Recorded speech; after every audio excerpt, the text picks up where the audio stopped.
¿Qué ocurre, bueno, chicos, qué ocurre en el año 476 para dar inicio a la Edad Media?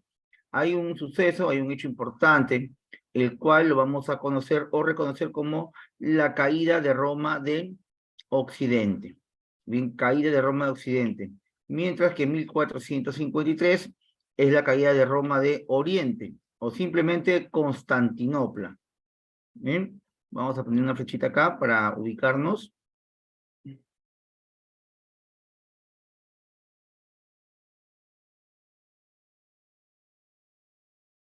En el año 476, caída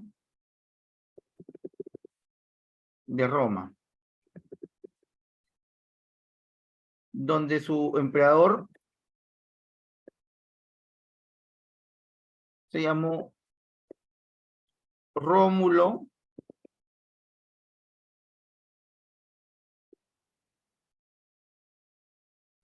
Augustulo, quien es derrotado por el bárbaro llamado Odoacro. Odoacro, ¿bien? Él pertenecía a un grupo llamado los Érulos. Entonces, esto ocurre en el año 476. Ok, listo. Gracias, Adel.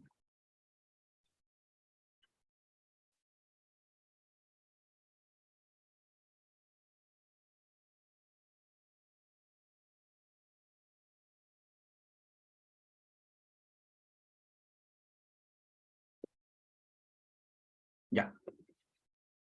No olvides esta fecha, 476. En el examen de admisión no te van a pedir fechas, pero te van a pedir datos. Te van a decir, en el año 476, inicia la Edad Media, con la caída de Roma de Occidente. Y también te pueden preguntar quién gobernaba en Roma de Occidente cuando cae este imperio. Ahí gobernaba Rómulo Augustulo, el último emperador de Roma de Occidente. Y Rómulo Augustulo, ¿por quién es derrotado? ¿Quién derrota a Rómulo Augustulo?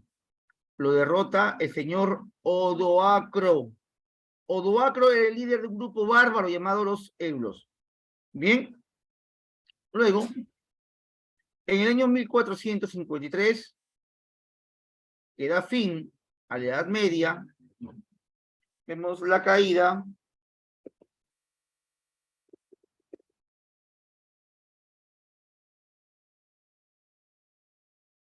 de Constantinopla.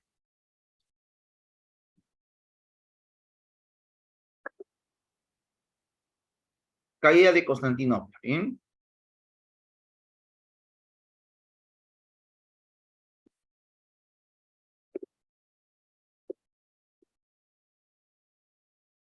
Por los turcos encabezados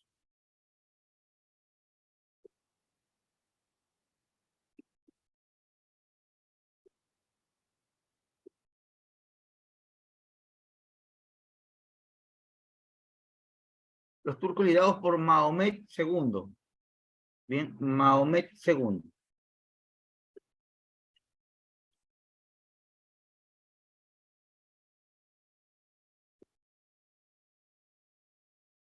Y es en este tiempo, entre la caída de Roma de Occidente y la caída de Constantinopla, llamamos a Europa la conocida Edad Media, ¿bien? La Edad Media.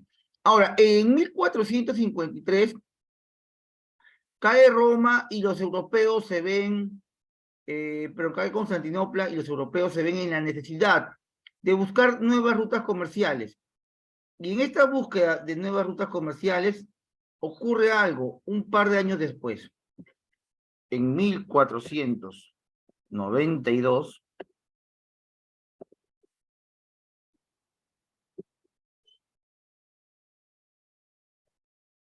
se da el descubrimiento de América. Profe, no descubrimiento, es invasión, ya, llámalo como quieras, ¿ya?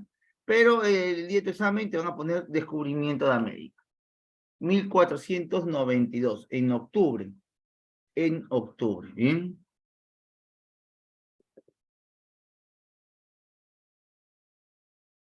Entonces, en 1453 se da la caída de Constantinopla y 1492 descubrimiento de América. ¿Bien?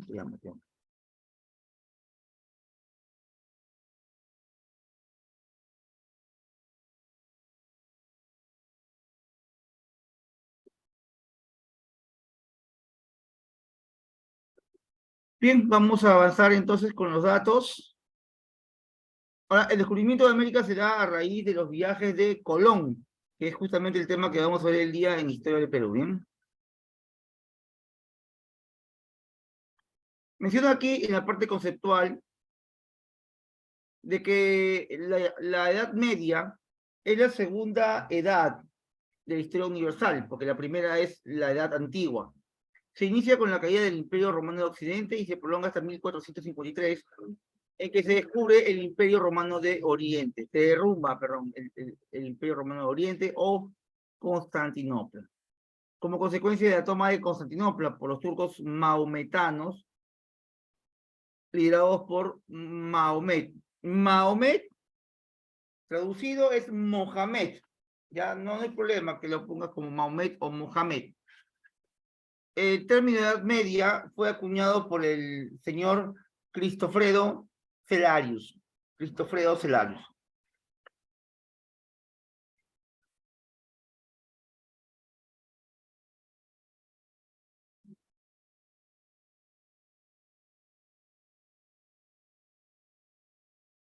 Periodos y principales hechos. A ver, la Edad Media tiene tres periodos, o vamos a dividir la Edad Media en tres, al menos así nos lo exige la Universidad de Villarreal, que lo dividamos en tres. ¿Cuáles son estas tres partes de la Edad Media? Tenemos en un inicio lo que es la temprana Edad Media, del año 476 al 843. La alta Edad Media, del 843 hasta el siglo XIII. Y la Baja Edad Media, del siglo XIII a 1453. Bien. Mira, en la temprana Edad Media, en la parte occidental de Europa, se realizan invasiones bárbaras, invasiones de extranjeros. Estos extranjeros que se quedan en Roma van a formar reinos, pequeños reinos, como vivían en Roma, se llaman reinos romanos, y su origen era germano, por lo tanto eran reinos romanos germánicos. Y además de estos reinos destaca uno llamado el Reino Franco. El Reino Franco crearía posteriormente el llamado Imperio Carolingio. Ya por el este surge el Imperio Bizantino y los árabes. Todo esto en la temprana Edad Media, en un lapso de 400 años. La Alta Edad Media, esa es la siguiente etapa, aparece el feudalismo y las cruzadas. Hay una mayor influencia de la Iglesia Católica Apostólica Romana y la formación del Sacro Imperio Romano Germánico. A ver, el feudalismo es un sistema económico basado en el poder de la tierra. Villarreal pregunta por los tres elementos del feudalismo. ¿Cuáles son los tres elementos del feudalismo, chicos? ¿Cuáles son los tres elementos del feudalismo? Tienes el feudo, que es la tierra, el señor feudal, que es el dueño de la tierra, y el vasallo. Tienes tres, ¿bien?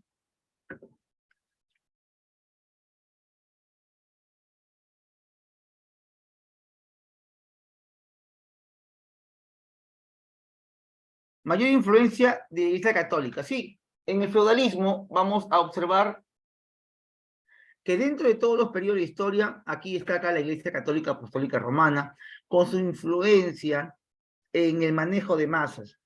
Recuerden que para poder dominar un pueblo tienes que dominarlo ideológicamente. Y qué mejor manera que con la religión. La religión católica, por muchos años, ha servido como instrumento de dominio masivo, dando enseñanzas al pueblo de que el ser sumiso y el ser pobre es bueno.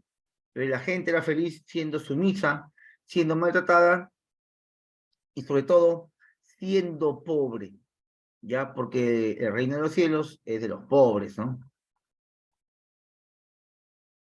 Luego viene el renacimiento urbano y comercial.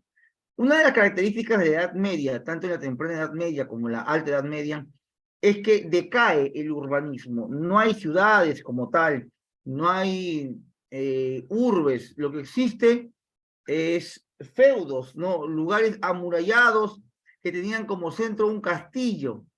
Ese es un feudo o señorío.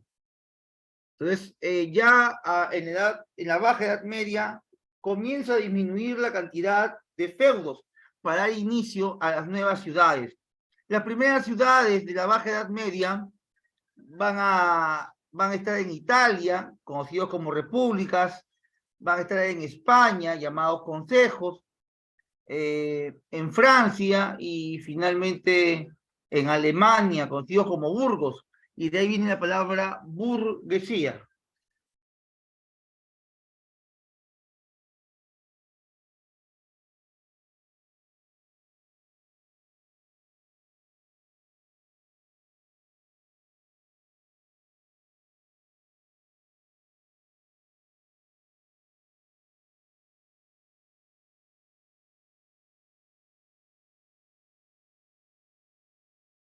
Bien, ahora vamos con los bárbaros. Recordemos que Roma cae por la invasión de unos extranjeros. La palabra bárbaro significa extranjero. Bien. Un segundo, chicos, un segundo.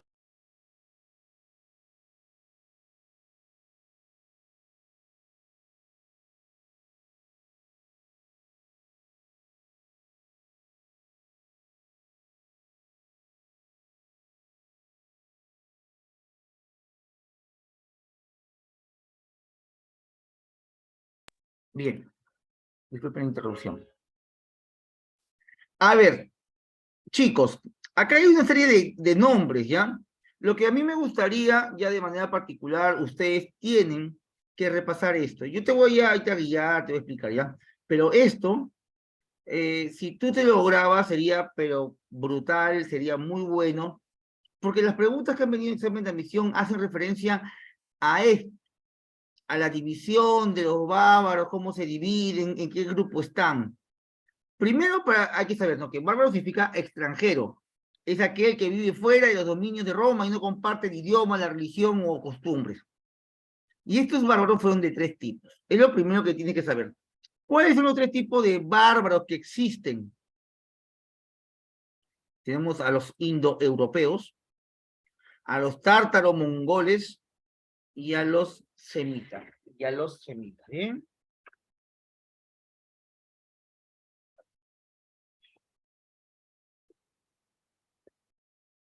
Ahora, semita es fácil, pues, ¿no? Semita es árabe. Aquella persona con tendencia a tener un color oscuro, cafecito, ¿no? Como le decimos a algunos trigueños, o como ahora está de moda, ¿no? Siempre decimos, man, ya, pucha, que tu vecino es color chaufa, color puerta, ya, algo así, ¿no? Como los aburguesados, los pituquesos, le dicen a la persona de color oscura, ¿no? Ah, color capuchino. Ah, ya te fuiste de abusiva. Adrián, económico, ¿cómo es? Color económico, color humilde. No, no voy a decir lo que me ha dicho Adriana. Color sueldo mínimo. Ah, su madre. Esta gente se vacila, ¿no? Yo me quedé cuando le decían color chaufa. Pero ya Alondra, color 2x1, color cartón, color huaico de chosica en el mes de febrero. Ah, ¿qué es eso? Color emoliente, que así no alfalfa, ya. Así era el árabe, semita, ¿ya? Ah, ya, tú no eras de ese color, es por la playa. Ah, mira, fíjate, siempre hay un pituco de cono. En mis tiempos le decíamos los pituquesos.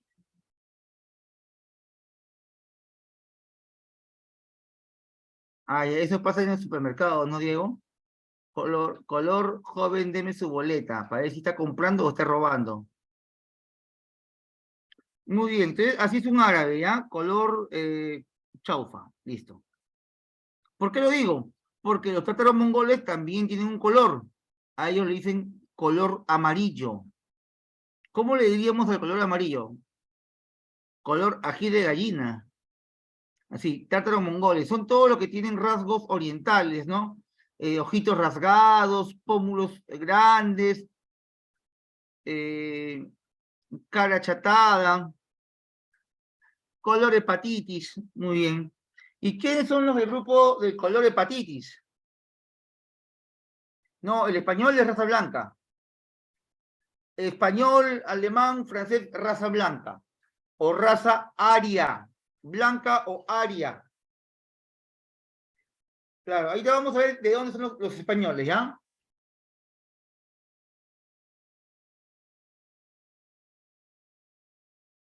O sea que mi gente acá es bien creativa para poner chapas. A ver, vamos, terminamos con la raza amarilla. Terminamos con la raza amarilla. Aquí están los hunos, los reconocidos, los búlgaros,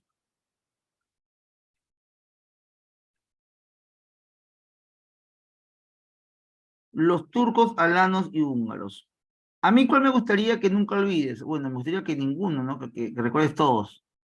Pero los hunos tienen un personaje especial, que la historia se ha encargado de que nadie lo olvide. Y ustedes tampoco lo pueden olvidar.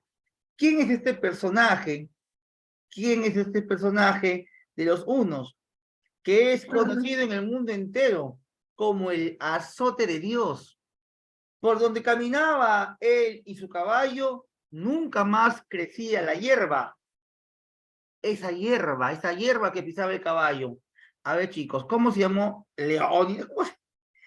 Leónidas estaba muerto, papá lindo, ya. Atila, muy bien, Alondra. Ahí está, Alondra Luque siempre participando con las fijas. Esto te van a preguntar, ¿quién es conocido como el azote? El azote de Dios. Atila, ¿no? Atila es el azote de Dios. ¿Cuál es la frase que acompaña siempre a Atila? Por donde pise su caballo, nunca más crece la hierba. No sé si era por la maldad del caballo o el caballo se comía la hierba o hacía otra cosa. Así es. Tranquilo, José, tranquilo. Muy bien. Su caballo, sí, creo que consumía en exceso hierba. Ahora sí, dejemos a los amarillos. Vamos a la raza blanca. Los indoeuropeos. Bien, los indoeuropeos.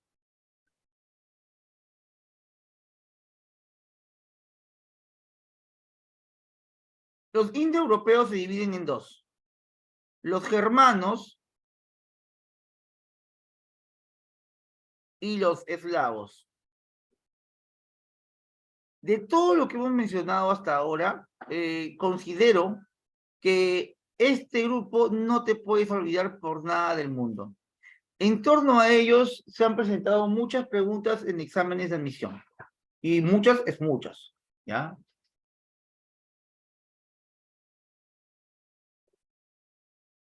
A ver, dentro de los indoeuropeos, repito, están los eslavos y germanos.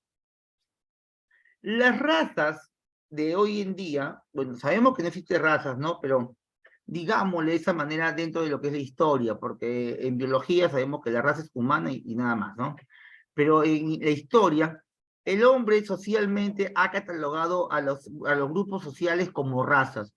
Así es, Adriana, pero hablemos a nivel histórico. En nivel histórico, el hombre siempre ha sido clasista, discriminatorio, marginador y demás. Entonces, aquí el hombre divide a los germanos de la siguiente manera. Los teutones y los godos. Los teutones son de la parte más occidental y los godos son de la parte central de Europa. Los teutones van a formar los países actuales de la actual Europa. Por ejemplo, los francos. Los francos. Ellos forman un país. ¿Cuál sería?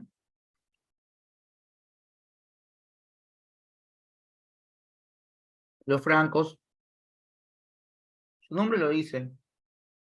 A ver, cielo. Elisa, muy bien. Francia. Así es. Los francos fundan Francia. Mira, los sajones Sí, Elías. Mira, los sajones y los anglos vivían en un inicio en el territorio francés, pero luego van a invadir Inglaterra, o Bretaña, perdón, van a invadir la isla bretona, donde vivían los bretones, y que hoy día se conoce como Gran Bretaña. Entonces los anglos sajones se unen y forman y fundan en Gran Bretaña, Inglaterra. Y de ahí en su expansión, su idioma se haría muy conocido. El idioma de los anglosajones sería el inglés. Ahí vienen que muchas palabras anglosajonas se repiten en otros idiomas, ¿no? Y se recuerdan mucho, por ejemplo, con los godos, eslavos y demás. Los lombardos están al norte de Italia, ¿bien? Los vándalos están al norte del África y los suevos están diseminados en la parte central de Europa. Ya, todo lo que está con mostaza o amarillo, como lo veas, es importante que lo sepas, ¿ya? Que pertenecen a los germanos. Los godos también son germanos. Ah, este es más fácil de aprender. Godos son los visigodos, ostrogodos y los érulos. De estos tres, hay un grupito que me interesa mucho, ¿ya? Y que te voy a resaltar aquí, que es justamente los érulos, porque fueron los érulos los que llegan a Roma de Occidente, y derrotan al último emperador de Roma de Occidente, llamado Rómulo Augustulo. Rómulo Augustulo, ¿bien?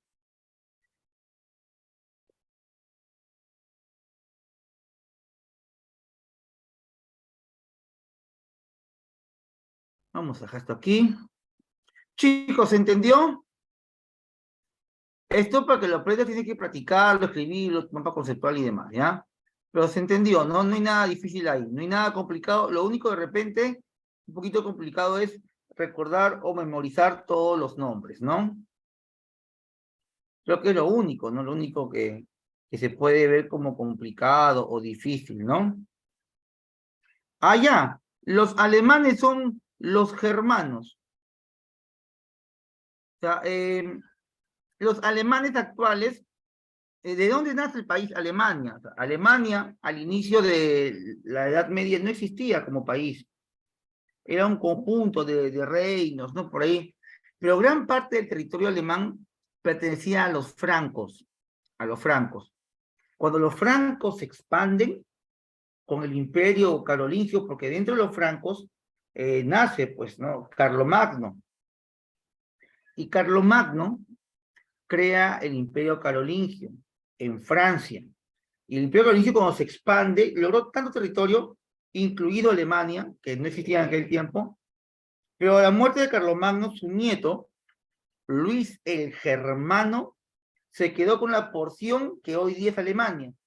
Entonces, Luis el Germano hace un pacto con el Papa, y le dice: oye, Papa, mi abuelo, Carlomagno, protegía a la Iglesia Católica, pero mi abuelo está muerto, y mis hermanos, Carlos el Calvo y Lotario, no son muy devotos, pero yo, Luis el Germano, soy devoto, y yo, Luis el Germano, te voy a brindar mi protección. Entonces el Papa le dice: oh, gracias por protegerme. Entonces, como tú me vas a proteger a mí, yo que soy el Papa, voy a concederte mi bendición para que tu territorio sea la continuación del imperio carolingio. Y Luis el Germano le dice: pero esto no es el territorio de mi abuelo, esto es mío. Entonces, como yo soy Luis el Germano, quiero que esto sea el imperio germano. Y ahí nace Alemania. Pero Luis el Germano crea el imperio germano, y como tuvo apoyo del Papa, el Papa lo llamaría: como tú eres protector de la fe católica, la religión y de Dios, no, le dijo: entonces ya no es simplemente el imperio germano, sino va a ser el sacro, sí, santo es sacro, el sacro imperio romano germánico. ¿Bien? No, Adriana, a que tú te refieres es Alejandro Magno. No hay que, no confundamos lo que es Alejandro Magno con Carlo Magno. Alejandro Magno es de Grecia, Carlo Magno es de Francia y la Edad Media. Y magno significa magnífico, el grande, el exceso, el inalcanzable. Eso es magno. Entonces, cuando tú algún día, José, de repente Elías, quieras enamorar a una señorita en la universidad, tú no le vas a decir, oh, batería, vamos a bailar reggaetón. No, tú tienes que decir, bueno, su belleza magnífica me ha embelesado. Permítame usted cortejar la bella dama, ¿no? Y vas a usar palabras como estas, magno. No, no, no, no. Vuelvo a repetir. Vuelvo a repetir. Alejandro Magno es del periodo griego. Carlos Magno es Edad Media. No tienen nada que ver. Nada que ver. No, no, no porque se les conozca como magnos, quiere decir que sean familia. Es como, por ejemplo, yo aquí a 30, 40, 50 años me muera y todos recordarán al profesor José Bertrán el Magno. No quiere decir que sea familia de Carlos Magno o de Alejandro Magno. Claro, claro, sí. Alejandro Magno tenía algunas desviaciones. Carlos Magno no. Carlos Magno sí era así un machito, bien machito. Bien, al menos eso nos cuenta la historia. Y recordemos que en el tiempo de Alejandro Magno no había moral cristiana. En el tiempo de Carlos Magno toda la moral es cristiana. Así es, Adrián. Alejandro Magno era Saúl. Muy bien. Voy a avanzar esto, ¿sí, chicos?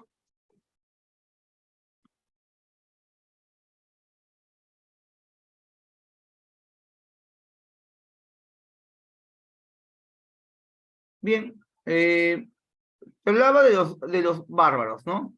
Y te mencioné que no olvidaras a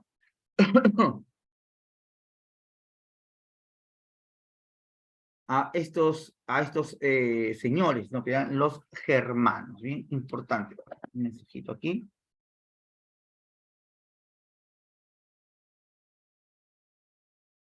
Dame un segundo.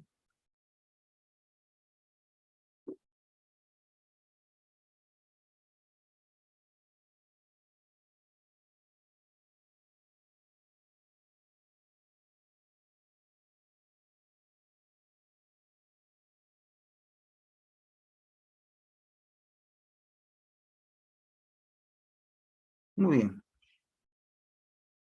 Hablemos de los germanos, bien, hablemos de los germanos. No germanos como alemanes, sino germanos como raza bárbara. Ellos son mucho más antiguos que los alemanes. A ver, habitaban los territorios comprendidos entre el río Rin y el río Vístula, el mar Báltico y el río Danubio. Bien. En lo social, en lo social menciona que el jefe era el padre, no practicaban la poligamia, es decir, tenían, bueno, pues las parejas eran simplemente de dos, no era que el padre tenía dos, tres, cuatro, cinco esposas, no, solamente una pareja, ¿bien? En lo económico, la tierra era propiedad colectiva y se repartía anualmente. Luego tenemos en lo judicial, se basó en el derecho de la costumbre. Aquí vienen dos palabras que también quiero que memorices. Estamos viendo varios temas, varios puntos, pero siempre te hago hincapié en datos contundentes, ¿bien? En datos posibles para tu examen. La huergel y la ordalía. Son dos palabras que también han venido bastante en exámenes. Ojo que no solamente te hablo de exámenes de admisión Villarreal, te hablo también de exámenes de Callao, San Marcos, también ha venido en lo que es el Centro Pre, o sea, CEPREVI, el Centro Pre San Marcos, o sea, ha venido. ¿Y por qué? Porque hay una relevancia en la historia. Esto ha dejado huellas. En lo que es la huergel, ese es pago que efectúa el culpable por la ofensa cometida, evitando la venganza colectiva. La huergel es llamado también el juicio del hombre. donde el que comete un delito o una falta paga una indemnización para que éste no sea castigado. Luego de la huérgel está la ordalía. La ordalía es el juicio de Dios, donde el hombre que comete un delito y se proclama inocente, a pesar de haber cometido el delito, tiene un juicio de fe, un juicio donde Dios decidirá si es culpable o no, ¿no? Muchas veces, por ejemplo, el que difamaba, mentía, ¿qué pasaba con el hombre que difamaba, mentía? Era castigado, ¿no? Pero si él decía que no mentía, y él quería someterse al juicio de Dios, en el caso de la injuria, la falsedad, eh, la ordalía trataba de imponerle una espada caliente en la lengua. Y si Dios lo protegía, porque era inocente, no se quemaba. Algo raro, ¿no? O de repente habían dos hombres que se acusaban de robo entre ellos. Entonces se hacía un ajuste de cuenta entre ellos, un duelo. Peleaban ambos y el que sobrevivía significaba que Dios lo había protegido. Entonces, ese es el juicio de Dios. Obviamente el que perdía moría, pues, ¿no? Y era culpable. Huérgel y Ordalía. Huérgel, juicio del hombre; Ordalía, juicio de Dios.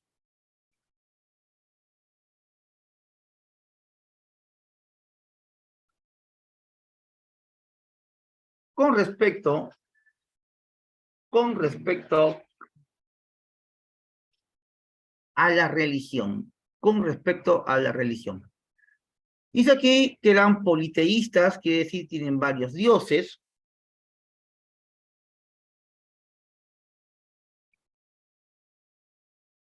Entre sus dioses tenemos a Odín o Wotan, señor del cielo, dios de la guerra.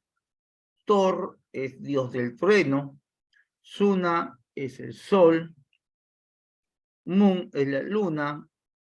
Freya es la primavera, juventud, matrimonio, amor, y es esposa de Odín. Valhalla, morada de los dioses; valquirias, diosas guerreras que llevaban a los guerreros caídos en la batalla del Al-Walhalla.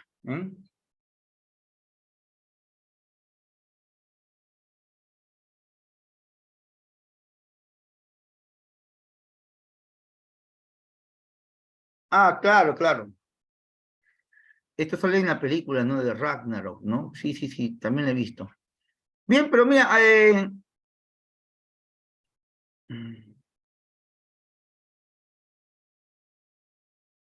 claro que sí, los días de la semana están relacionados a los dioses germanos. No te olvides. A ver, ahí quiero ir. Los dioses germanos, por ejemplo, Thor está en un día de la semana, ¿no? Hay un día en honor a Thor.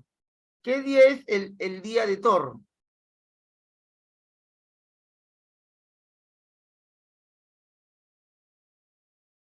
¿Qué día es el día de Thor? El jueves, ¿no? El jueves es el día de Thor. ¿Y por qué jueves?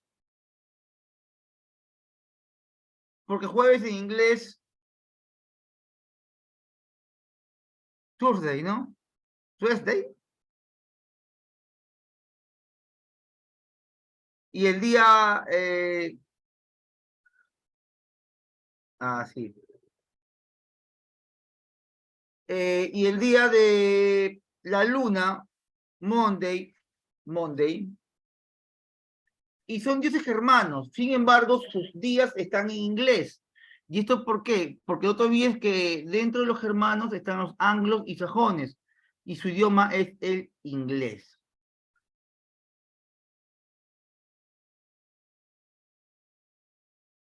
En manifestaciones culturales, dicen, los germanos crearon el poema épico mítico de los Nibelungos, inspirados en las luchas entre germanos, llamados burgundios, y el rey huno Atila. El poema tomó forma escrita en el siglo XII, donde el personaje principal es Siegfried.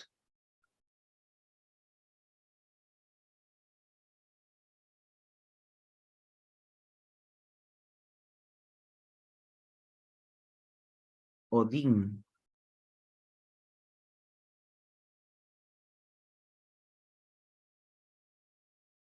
Bueno, a Siegfried, claro.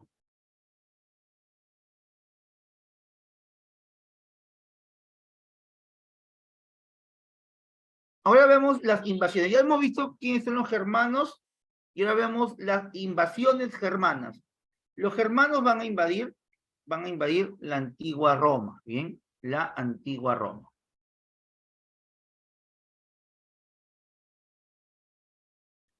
Causas: aumento de la población bárbara, afán de poseer nuevas tierras, crisis del imperio y la presión de la tribu de los hunos sobre los pueblos germanos. La forma de invasión, hay una invasión pacífica y otra violenta. En el caso de la invasión pacífica, vemos que los bárbaros ingresan al Imperio Romano contratados para realizar labores agrícolas, domésticas y como soldados. Ejemplo, los visigodos, en el año 376, pidieron protección al emperador Valente, estableciéndose en los Balcanes a cambio de servicios militares. Esto quiere decir que los germanos entran a Roma primero como amigos. Dicen, oye, emperador, dame tierras y yo te doy soldados. Y así van a entrar de manera pacífica. Otros entraban como comerciantes. Pero luego esto va a cambiar. Luego esto cambia. Y estos germanos pacíficos que entraron para apoyar a Roma se dan cuenta que Roma está decayendo. Roma es débil y deciden atacar a los romanos. Y comienzan así las invasiones violentas. Mediante la guerra se caracterizó el robo, saqueo y pillaje. Las principales invasiones fueron de, por ejemplo, los visigodos, quienes luego llegan a España y se quedan en España. Entonces, si hablamos de visigodos, hablamos de españoles. Al mando de Alarico abandonan los Balcanes y se apoderan de Roma en el año 410. Muere Alarico, su líder, y lo sucede su cuñado Ataulfo. Ataulfo, con quien se establecen en la región sur de la Galia y en el norte de España. Así es como llegan los visigodos a su actual España. Luego se establecen y crean el reino visigodo. Lo vamos a ver más adelante. ¿Ya? Luego, otra invasión violenta es de los hunos. Los hunos llegan a Europa dirigidos por Atila, conocido como el azote de Dios. Ante el enemigo común se unen romanos, francos y visigodos, liderados por el general romano Aecio. Aecio, junto con visigodos y francos, derrotan a los hunos en los campos catalúnicos. Atila muere luego, porque Atila no muere de inmediato. Atila es derrotado, pero se va a su casa, a su imperio, y ahí es asesinado por su esposa. Asesinado por su esposa.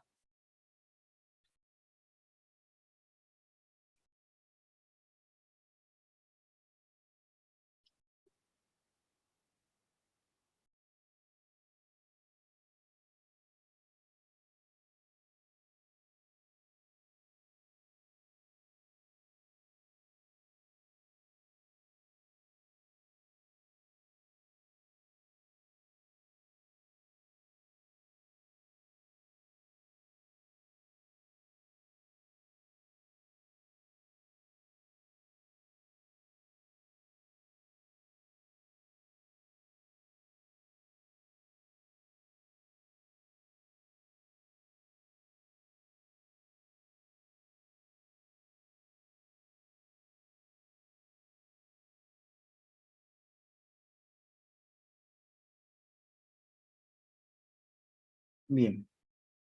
Vamos a ver un poquito, a ver, los unos. Cuando Atila es derrotado, vuelve a su reino, sus soldados habían secuestrado una romana, pelirroja. Todos sabían que Atila tenía debilidad por las pelirrojas.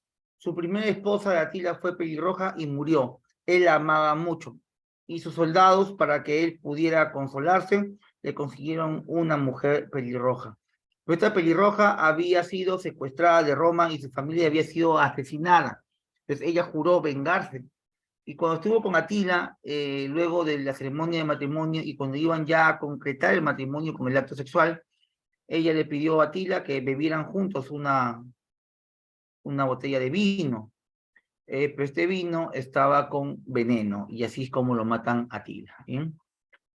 Lo matan en su propia casa.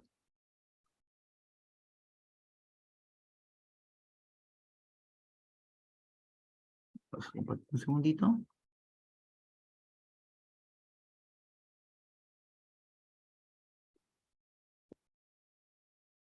Voy a compartir algo para complementar lo de Atila, ¿ya?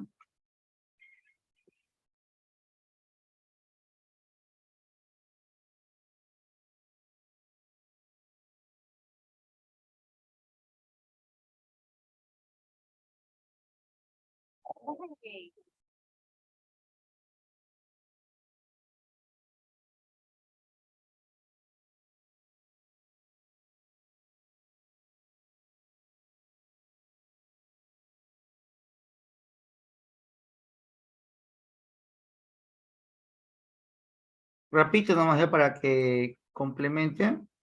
complementar lo de Atila, ¿bien, chicos? Y ya dejarlo para que quede bien clarito, ¿verdad? Yo sé que muchos han escuchado a Atila, pero hay algunos que no lo conocen. Vamos a comenzar ya. Me dicen si que se escucha, si que no se escucha, me escriben. Si todo está bien, se escucha y se ve bien, ya no me dicen nada. La historia de Atila, rey de los hunos y bautizado como el azote de Dios, nos lleva a explorar la gloria, las traiciones y la violencia de uno de los personajes más reconocidos. Hoy en Supercurioso nos acercaremos a esta controvertida figura histórica, a sus triunfos, su gloria y también su muerte. ¿Nos acompañas? La historia de Atila, el rey de los hunos. Empezaremos contando que se desconoce propiamente de dónde surgieron los hunos, aunque se le relaciona con los Xiongnu de las fuentes chinas, tratándose probablemente de una agrupación nómada organizada militarmente y sin una clara filiación étnica. Atila y su hermano Bleda heredaron el imperio de su tío Rugila, quien ya ostentaba un magnífico poder y lideraba con prosperidad a los hunos. En el 445, Bleda murió mientras estaba de cacería, una muerte muy oportuna para su hermano. Incluso algunas fuentes afirman que fue él mismo quien lo asesinó. De cualquier modo, en ese momento se inicia la gloriosa historia de Atila, rey de los hunos y único regente del imperio. Contrario a lo que muchos puedan creer, incluyendo a los romanos de la época, la corte de Atila no era el desastre bárbaro que se esperaría del personaje. De hecho, Prisco de Panio, quien viajó a la corte de Atila, testificó que el asentamiento huno disponía de fuentes murallas y bellos edificios de madera, así como de un palacio con suelos cubiertos de alfombras. Así, pese al salvajismo y la violencia, Atila fue uno de los mejores caudillos del imperio de los hunos. Tanto fue así que a su muerte, el imperio no duró mucho más y acabó por caer. Pero ¿de dónde viene esta fama de la regente de los hunos? Atila tenía bajo su dominio un increíble imperio con el que emprendió campañas contra otros pueblos bárbaros y acrecentó sus dominios exponencialmente. El rey de los hunos sabía muy bien de la existencia de Roma, pues había recibido formación académica allí. Tenía en cuenta que intentar invadir la capital era poco menos que un suicidio, pero una sucesión de traiciones y hostigamientos por parte de los emperadores romanos le llevaron a tomar represalias, por lo que emprendió una voraz campaña militar contra el Imperio Romano de Oriente. Sin embargo, esta guerra se inició incluso antes que Atila fuera coronado como único rey. Desde el 440 ya se venían asediando los límites del Imperio Romano de Oriente, una pugna que duró 10 años, hasta que el Imperio Romano consiguió la formación de un poderoso ejército y se firmó un acuerdo de paz. Este acuerdo establecía que los romanos debían pagar altas sumas de oro para mantener a raya a los hunos. Posteriormente, Atila dejó tranquila la parte oriental del imperio y se centró en Occidente, sector que se encontraba bajo el dominio de Valentiniano III, que con su poderoso ejército no solo repelió los ataques, sino que se negó a pagar el tributo que el regente huno exigía. Atila reaccionó misteriosamente bien a ello, hasta que la hermana de Valentiniano III, Honoria, solicitó la ayuda de Huno para escapar de la represión sufrida a manos de su hermano. El rey de los hunos tomó esto como una propuesta de matrimonio y emprendió una violenta campaña para rescatar a su amada. Se asentó en la Galia, donde tendría su primer enfrentamiento con el valeroso general romano Aecio, quien consiguió la victoria y la retirada del invasor huno. Pero la historia no termina aquí. El rey de los hunos consolidó un gigantesco ejército con el que fue imparable, derrotando incluso al general Aecio y ascendiendo por el sur de Italia hasta llegar a las puertas de Roma, donde el emperador Valentiniano intentó firmar un acuerdo de paz en vano. El tiempo había pasado y Atila no tenía información de su amada, hasta que un día, enviado por el Imperio Romano de Occidente, el Papa León I llegó para negociar con Atila, ofreciéndole sumas exorbitantes de oro y diciendo, entre otras cosas, que Honoria había muerto, por lo que su cruzada era en vano. Devastado por la noticia, Atila accedió y emprendió su retirada. El hombre que hizo temblar los cimientos del mundo antiguo, que llenó de temor a Constantinopla y que estuvo muy cerca de la conquista de Roma, no guardó la mayor de las suertes para su muerte. Los hunos consideraban que la única muerte noble era en combate, pero el regente de los hunos ni siquiera pudo gozar de esa dicha. Al volver de su imperio, sus soldados sufrían de una temible peste que también motivó a Atila para retirar su campaña militar. Dado que su amada había muerto, decidió contraer nupcias con Ildico, una joven que vivía en un bello palacio a orillas del Tista. La noche de bodas corría y el festejo se hacía sentir. Atila había bebido en exceso y se fue a dormir junto a su nueva esposa. Allí un vaso sanguíneo de su nariz se habría reventado y este habría muerto ahogado en su propia sangre. Al ingresar al dormitorio, los guardias hallaron a Ildico llorando en una esquina y el cuerpo del temible azote de Dios sobre su lecho, en un enorme charco de sangre, sin ninguna herida en el cuerpo. Este es el fin del rey de los hunos y también de nuestro vídeo. ¿Qué te ha parecido su historia? Se Atila murió solito, nadie lo mató. No, bueno, una teoría es que sí, que su propia esposa lo había asesinado. ¿Bien? Así que chicos, tengan cuidado. ¿Bien? Eso es lo más importante de nuestro amigo Atila, el azote de Dios. Y luego vemos aquí a los vándalos que se establecen en el norte del África. Vemos a los anglosajones que se establecen en Gran Bretaña.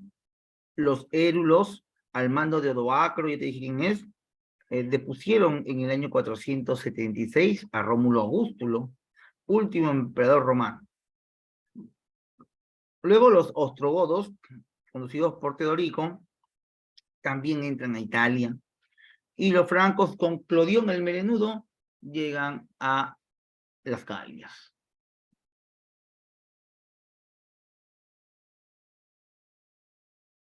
Sí. Consecuencias de las invasiones bárbaras. Consecuencias. Destrucción del Imperio Romano de Occidente, formación de los reinos bárbaros que rompieron la unidad política en Roma. En lo económico, paralizan el comercio y la industria, declinación de la vida urbana, desaparición de la moneda, retroceso de la economía greco-latina. En lo cultural, retroceso cultural, los bárbaros victoriosos tardaron en asimilarse a la civilización greco-latina. La barbarización de las costumbres. En lo religioso, hubo enfrentamientos entre el paganismo, el arrianismo y el cristianismo. El paganismo es el culto a cualquier dios. El arrianismo es un cristianismo mal llevado. En el arrianismo se adora a los primeros cristianos, ¿no? Esos cristianos que revivían a los muertos, o resucitaban a los muertos, curaban enfermos. Y tú sabes que según la doctrina cristiana, eso no está bien. El único que puede hacer eso es Cristo, Jesús. Pero el arrianismo dice no, que todos pueden hacerlo mientras que crean en Dios. Bueno, hubo problemas entre ellos, se mataron entre ellos. Al final se va a poner por encima de todos el cristianismo, formando a su vez los famosos reinos bárbaros, destacando el reino ostrogodo, visigodo, franco y anglosajón. ¿Bien?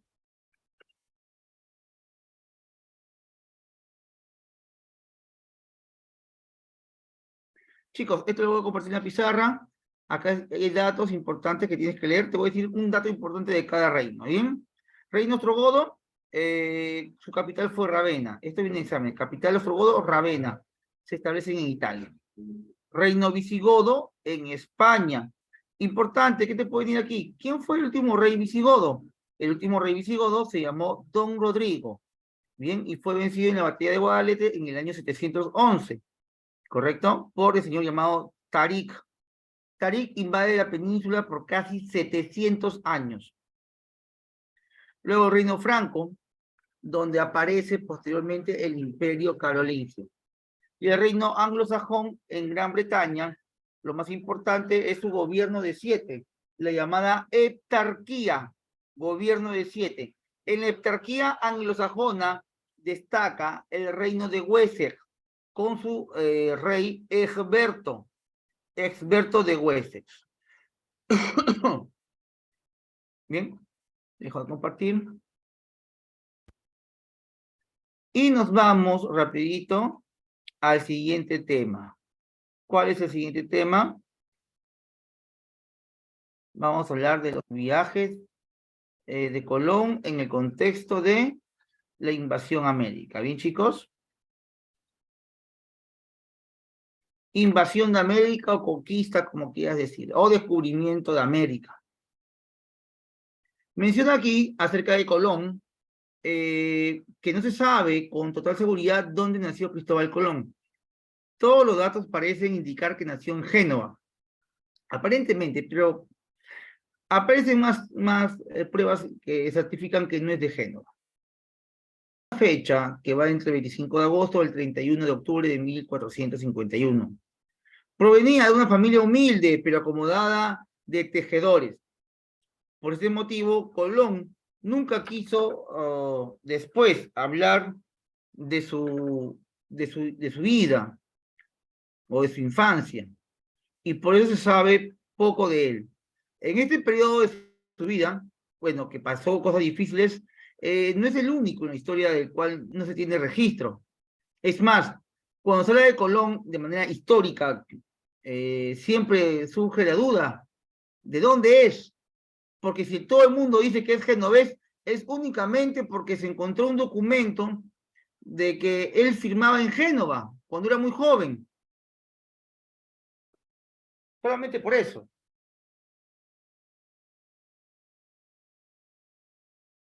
Hijo de Domenillo Colombo y Susana Fontanarosa. Tenía dos hermanos pequeños, Bartolomé y Diego. Su padre tenía un negocio de telares donde él trabajaría.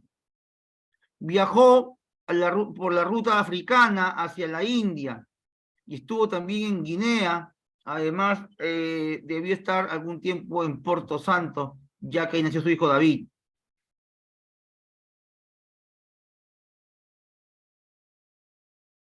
Vamos a ir a los datos, chicos. Vamos a los datos de frente, ¿bien? Para poder avanzar con las preguntas. La capitulación de Santa Fe. ¿Cuál es el contexto? El 17 de abril de 1492 se firmaron las capitulaciones de Santa Fe, llamadas así porque fueron firmadas en la localidad granadina. Granadina hace referencia a Granada, el último bastión español en 1492. Cuartel general cristiano durante el asedio de los reyes católicos contra el último vestigio del poder musulmán en la península. Las capitulaciones eran un contrato firmado entre los monarcas y particulares para la realización de distintas operaciones o acciones. Pero dicho contrato no tenía un carácter bilateral, sino que era más bien una concesión y una merced de uno para con el otro. Es decir, un permiso real que le proporcionaba al particular exclusividad en el mismo encomendado. Entonces, la capitulación de Santa Fe es un documento en el cual una corona, o la corona española en este caso, le da beneficios a Colón para que pueda hacer sus viajes. Concretamente, en este documento que nos ocupa, se recogían los acuerdos alcanzados entre los reyes católicos y Cristóbal Colón sobre la expedición para encontrar la ruta que llevara a las Indias, las del Asia, a través del Océano Atlántico. A ver, veamos qué quiso hacer Colón. A ver, ¿qué quiso hacer Colón desde un inicio? Dejamos compartir un momento.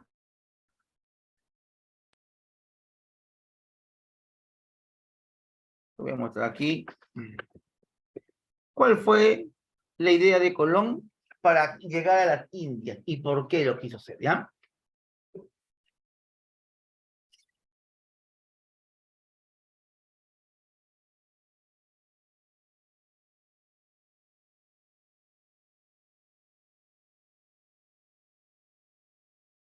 Un segundito.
A ver, chicos, miren, ¿cuál fue la idea de Colón, no? A ver, ¿qué pasaba en el mundo? Se establece un instante que la Edad Media terminaba cuando caía Constantinopla, ¿no? ¿Y dónde queda Constantinopla?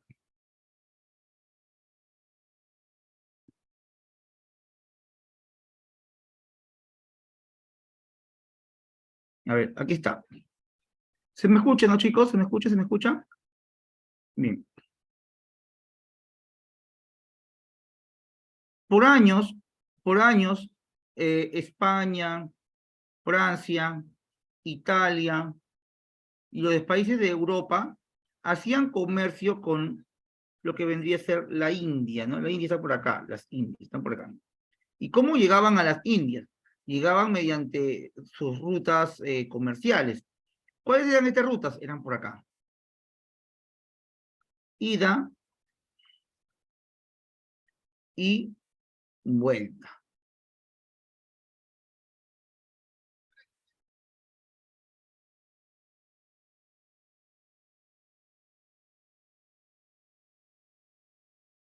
También nos iban por acá, por el Mar Negro. ¿Bien? Pero ¿qué ocurre? Cae Constantinopla y los señores de Constantinopla no eran cristianos y deciden bloquear toda esta zona. Ya nadie más pasa por acá. Y si fuera poco, los musulmanes que estaban en contra de los cristianos bloquean esta ruta y también todo esto. Todo esto era musulmán. No había forma de que los cristianos vuelvan a tener una ruta hacia la India. No había forma, porque en esta zona hay una cadena montañosa demasiado alta llamada los Montes Urales, los Montes Urales. ¿Bien? Entonces, ¿qué buscó Colón? Colón quiso rodear el África para llegar a la India. Vení por acá.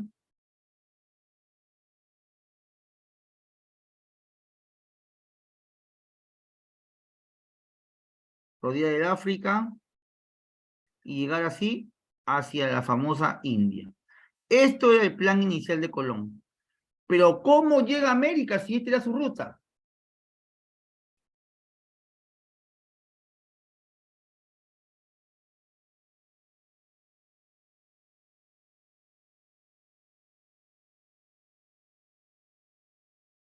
En realidad, esta fue la inicial. Luego,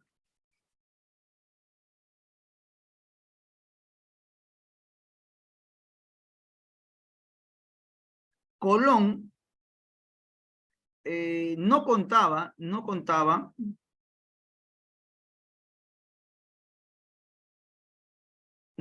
que esto existiera. Y él decide dar la vuelta, para aquel tiempo al mundo, y llegar a la India. ¿Por qué zona? Ya no por el este, sino por el oeste.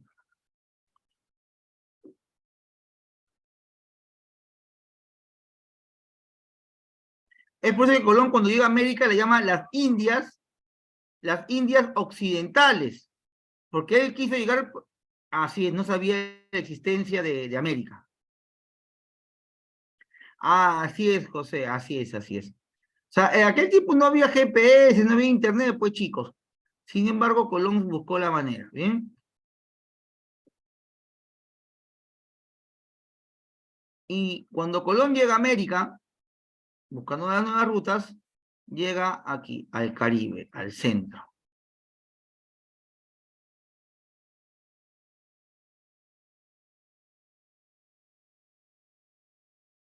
A ver, ¿qué más dice aquí el documento? Esto ya lo hemos visto, ¿no, chicos? Vamos ya con los viajes de Colón. ¿Qué dice? ¿Qué dice con respecto al primer viaje de Colón?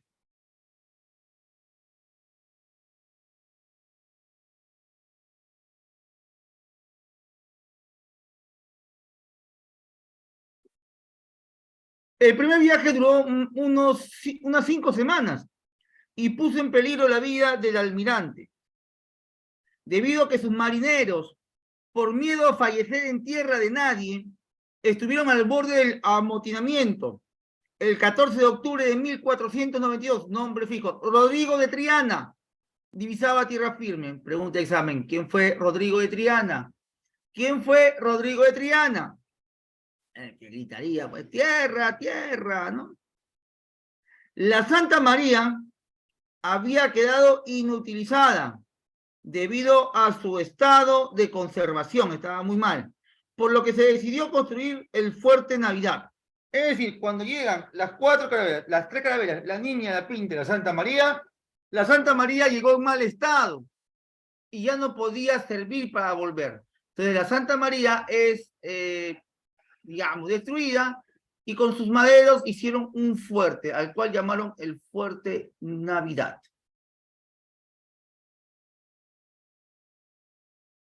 Dentro de nuestro resumen con los viajes de Cristóbal Colón, debemos decir que serían estos que se quedaban los que mantuvieran relaciones con dichas tribus, aunque la sed y la codicia de los europeos hizo que los indígenas actuaran en contra de estos, incendiando el fuerte. A ver, primer viaje de Colón. ¿Qué ocurre en este famoso viaje? Colón, por si acaso, no era una criatura divina de Dios.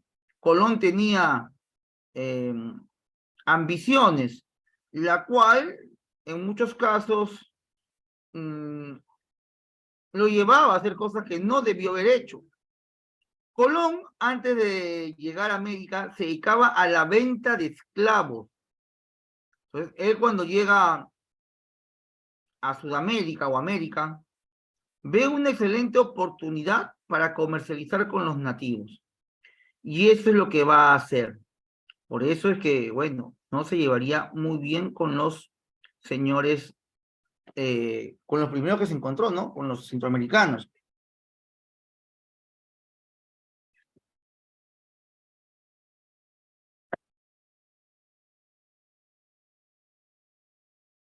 Se sabe que a la vuelta a España, Colón llevaría nativos para venderlos.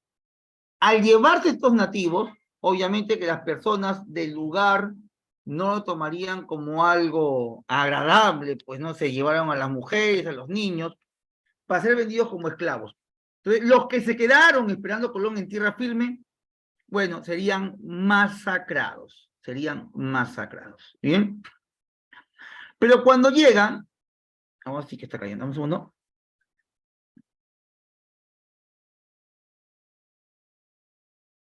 Ya. Cuando llega Colón, América, llega a unos puntos determinados que te van a preguntar. A ver, el 12 de octubre descubre tierra y llega a la isla Guanahani. ¿Ya? Guanahani, isla Guanahani, conocido como hoy en día como San Salvador o Guanahani, es el primer lugar donde llega. Luego visitó Concepción, Fernandina y Cuba. A Cuba le llama Juana. Ya, Cuba es Juana. Y luego Haití. Haití le llama la Española. Haití es la Española. Ya luego Colón vuelve a España, pero vuelve en la Niña, porque la Santa María se quedó en América. ¿Sí? Segundo viaje de Colón. Parte del 25 de septiembre del año 43.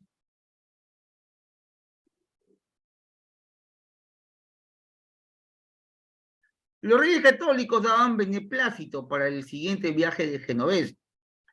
Esta rapidez se piensa que vino ligada al temor que los monarcas, porque su reino vecino, es decir, Portugal, podía reclamar territorios. No podemos decir que esta etapa sea precisamente de expedición, pues juntos con Colón viajaron eclesiásticos y colonos, deseosos de obtener mejoras en la calidad de vida.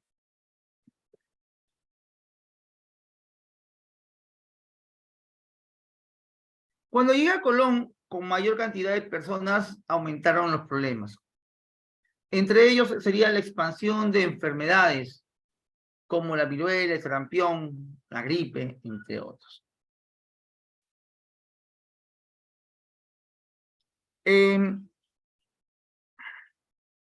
Cuando llega a América, en el segundo viaje, llegaría a Jamaica, luego a Puerto Rico. A Puerto Rico lo llamas San Juan Bautista. Fundó la primera ciudad que llamó La Isabela. Entonces, esto es pregunta de examen, a ver. ¿Cuándo Colón funda la primera ciudad en América?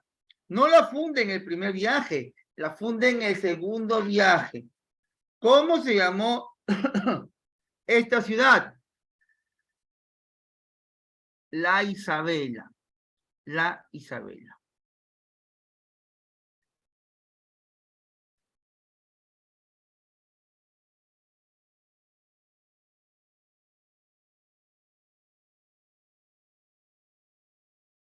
Vamos al tercer viaje. Se realizó en 1498. Partió de Sanlúcar, de Barrameda, y llegó a la isla de Trinidad. Pasó las costas de Venezuela y llegó a la península de Paria. Pensó que había descubierto paraíso terrenal. El 23 de agosto del año 1500, Francisco de Bobadilla sustituye al virrey y gobernador. Ojo que Colón ya había sido nombrado virrey, ¿bien?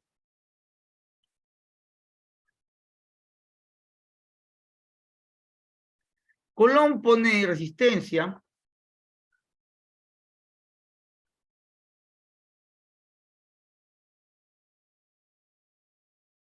Hace un instante hicimos el segundo. Este es el segundo. El segundo viaje, recuerda que te dije hace un instante que aquí se funda la primera ciudad española en América, ¿ya? Llamada La Isabela. Ya el tercer viaje, Colón se enfrenta a Bobadilla y Colón es apresado. Se cree que el motivo de que fue apresado sería por sus actos, ¿no? De traficar con nativos. Y vamos al cuarto viaje.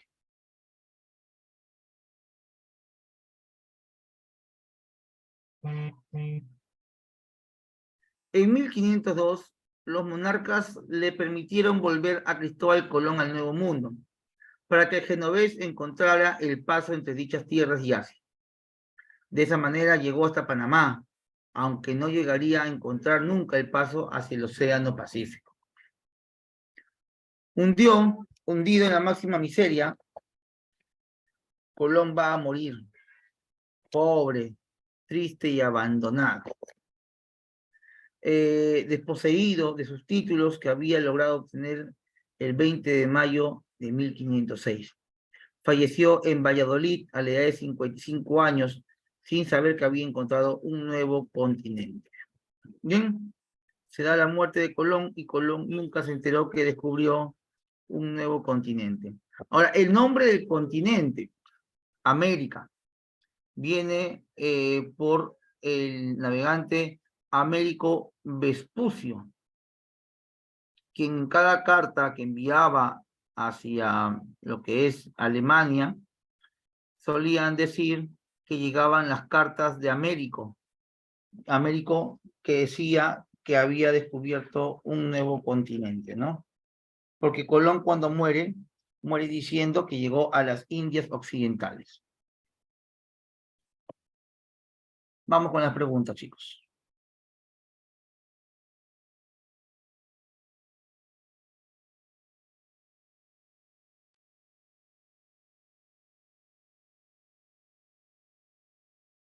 No. Bueno, se podría decir eso, ¿no? Pero es que Rodrigo de Tierna no fue el que auspició el viaje, no gestionó nada. Él era parte de la tripulación. Él fue el que avistó, el que lo vio por primera vez, se podría decir, ¿no? Dentro de la expedición. Vamos con las preguntas de historia universal, ¿ya? Vamos con las preguntas de historia universal.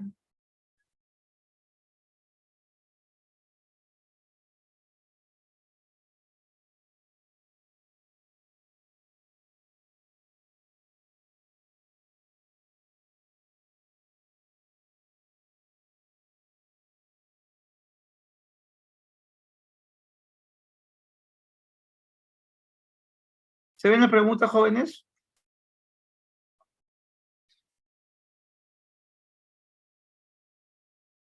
Vamos con la pregunta número 1. Fue el rey de los francos que se convirtió al cristianismo, iniciando relaciones con la Iglesia Católica. Él es Clodoveo. Clodoveo. Según la tradición, Clodoveo se convierte al cristianismo después de vencer a los alamanes, en la batalla de Tolbiac. Se les conoce como reyes holgazanes a los monarcas merovingios, inoperantes del reino franco. Este es avión, 4. Fue el mayordomo del palacio que logró obtener o detener la expansión musulmana por Europa. A ver, ¿quién fue ese hombre que detuvo el avance de los musulmanes en Europa?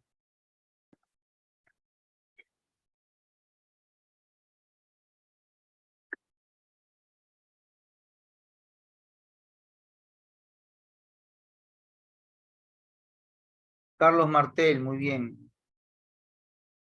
Pregunta 5. El Vaticano recibió de Pipino el Breve el territorio que antes estaba bajo el de Bizancio. A ver.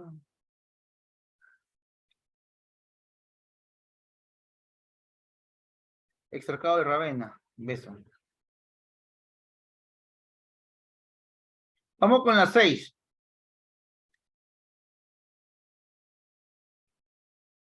Pregunta 6.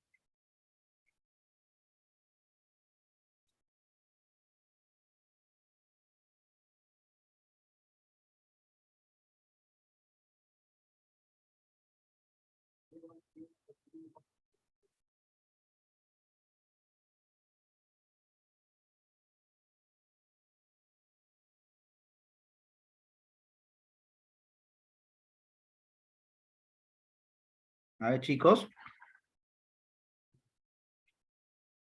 6 dedo. Childerico, muy bien. Pregunta 7. La principal amenaza para el Vaticano era el reino de... Ah, qué buena. Esta es fácil, la 7.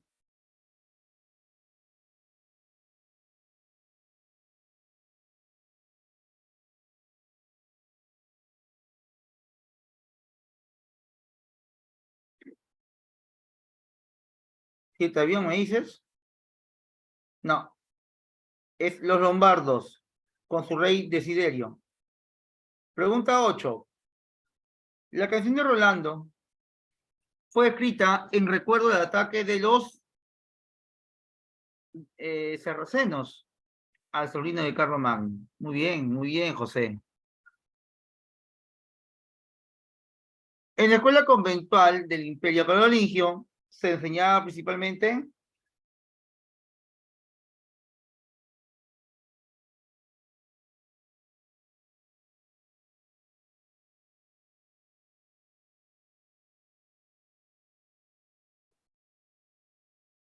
9 de 2.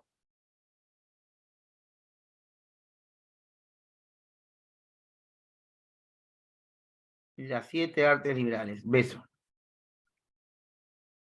Casi, Jaime.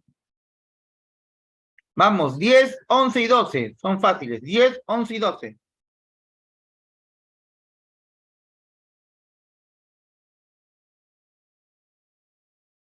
10, 11 y 12.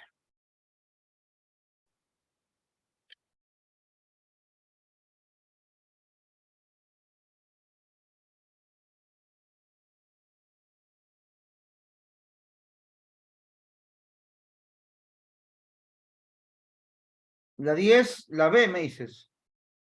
Listo, sencillo. 11. Muy bien, ya está fino. Ya está fino. 12.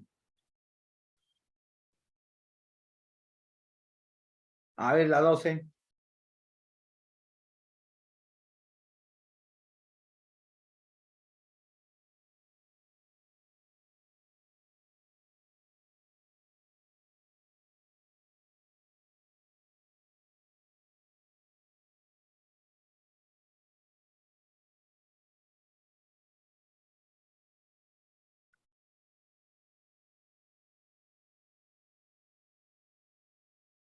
Doce me dices. No, 12 es enano. Visigodos. Vamos, 13, 14, 15. 13, 14, 15.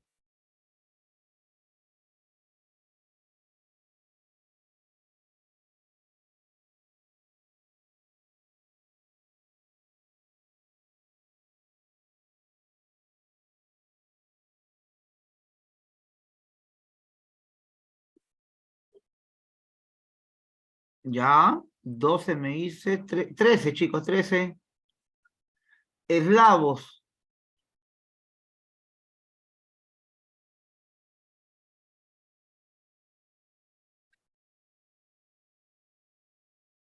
los suevos. A ver,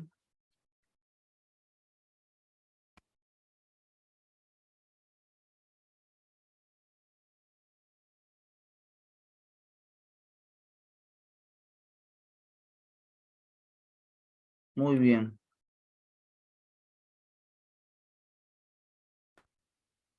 No forma parte del quadrivium. Trivium y quadrivium. A ver, el quadrivium es geometría, aritmética, música, astronomía, clave 14. 14 que marcaste. La A, muy bien, Vanessa. Muy bien, Jaime, Estrellita. Tulsa. 15, 15 y 16. Mándame la 15 y la 16.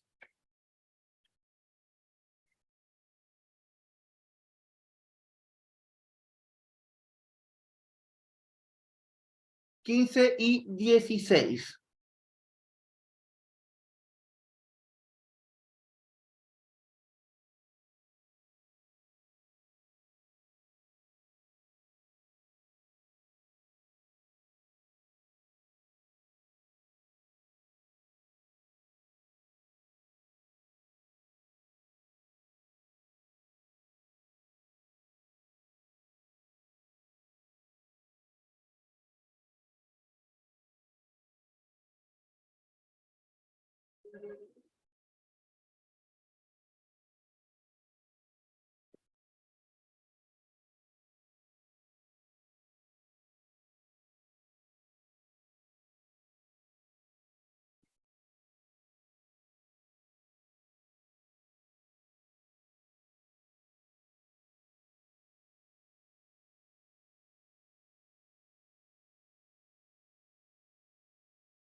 Quince A, muy bien.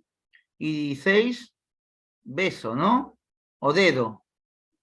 A ver. ¿Quién detonó el último? Ah, no, es Pipino el breve. ¿Qué pasa? Pipino.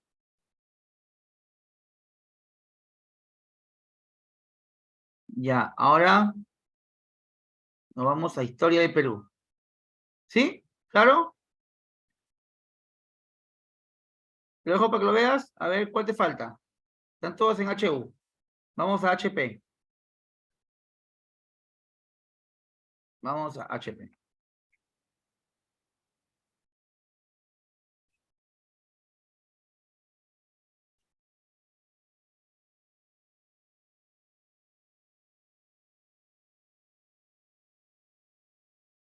Ahí está. Los descubrimientos geográficos hacia América ¿qué permitió o qué permitieron estos descubrimientos europeos en América? A ver, chicos, pregunta número 1. Ustedes tienen que mandarme la clave, yo te corrijo nada más. Pregunta 1, vamos. El descubrimiento geográfico o los descubrimientos geográficos hacia América permitió el crecimiento económico marítimo y comercial de Europa a Occidente, el fortalecimiento del comercio por Oriente, el cierre del comercio. A ver, ¿qué marcarían? Vamos, Vanessa, Jaime, Yair, Estrellita, Diego, Ruth. Mándame tu clave.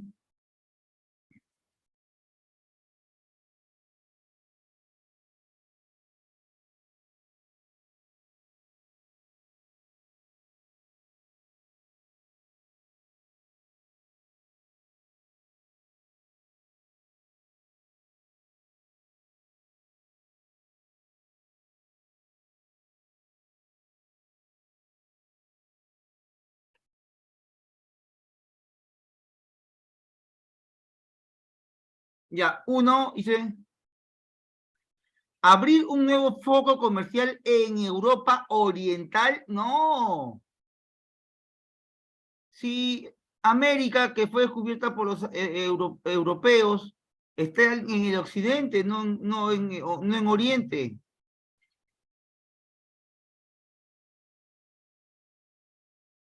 Los que se benefician son los que están en Europa Occidental.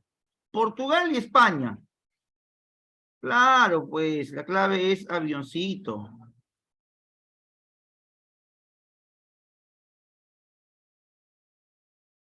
Pregunta 2. No, si te hago caso, solo que tengo que esperar que todos manden, pues no solamente uno, pues. Ya, pues no te resientas, pues José, vamos, manda, manda, manda.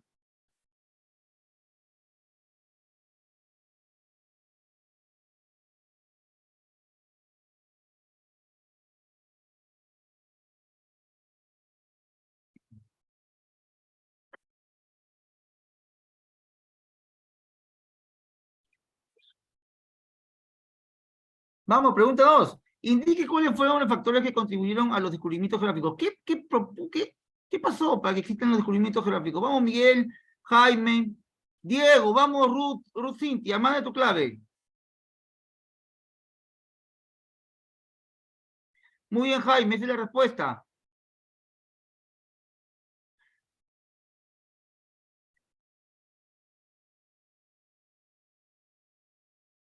El factor más importante es la invasión de los turcos a Constantinopla. Porque si ellos nunca hubieran invadido Constantinopla, nunca hubieran viajado a las nuevas rutas.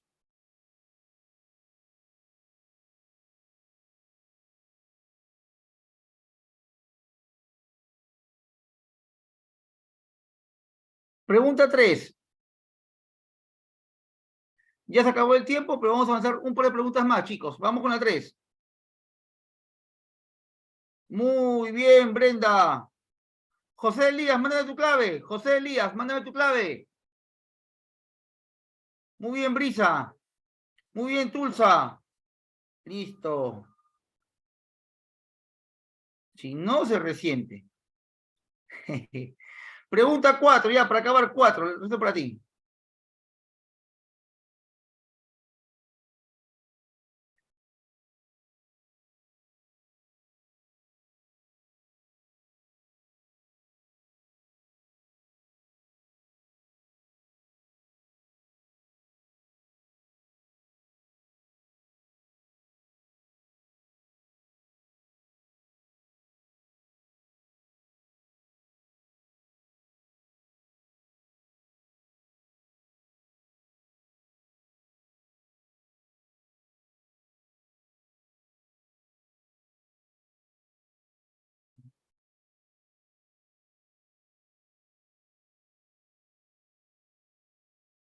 A ver, la 4 me dices.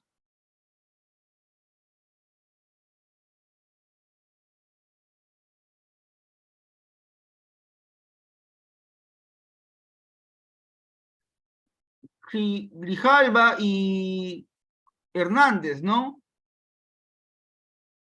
Ahí está, listo. Pregunta 5.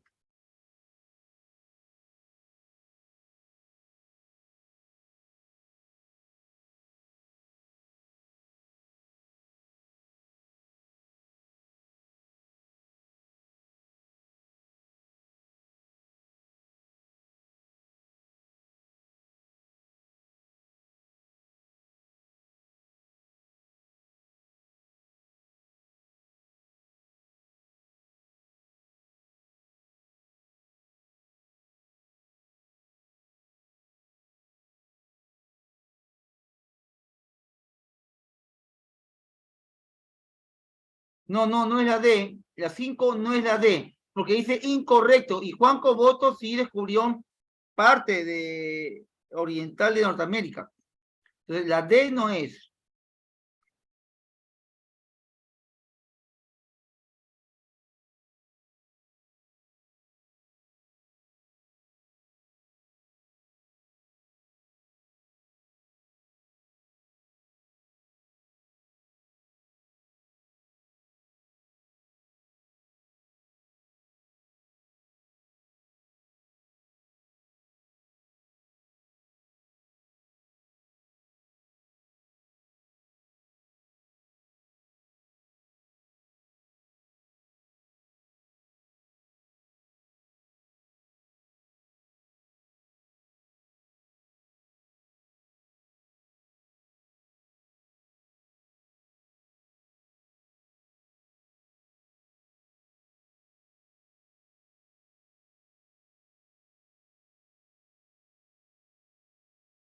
Cinco c la Florida, ¿no?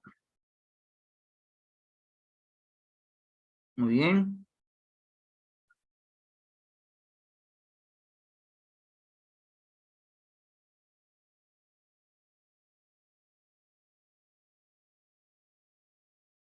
Seis, Bartolomé Díaz.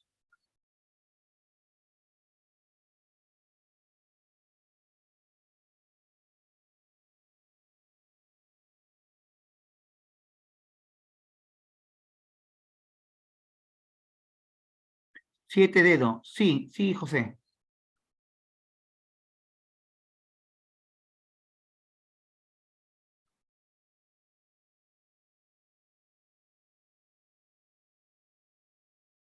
Ya, esas tres te las dejo para que tú juegues, ¿ya, chicos?